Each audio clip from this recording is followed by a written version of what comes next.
Software engineers invented AI for one sole purpose to do front end development. One of our founding engineers posted this on LinkedIn today, and that post is going viral for good reason. It is hilarious, and there's a lot of truth to this. If you're not a software engineer, just know that there are different types of software engineers: those who build backend, those who build infrastructure, those who write algorithms, those who develop the overall architecture, those who do machine learning, and then those who do front end.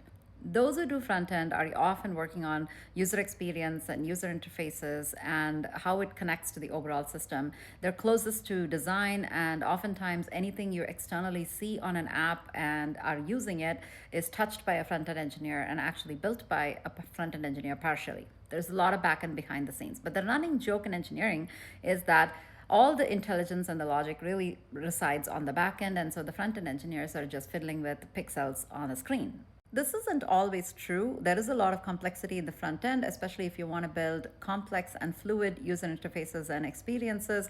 So the complexity is more than what meets the eye.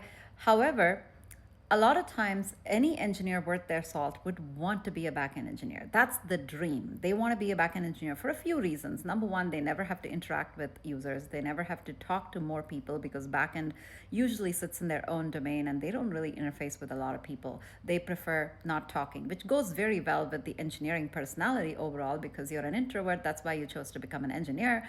And why talk to people if you can avoid it?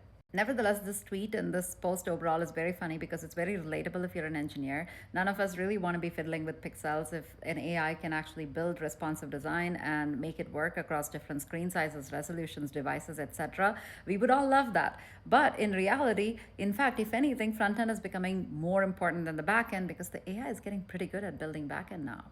But building amazing user experiences continues to be hard, and it actually is going to be one of the biggest long-standing moats for apps anymore.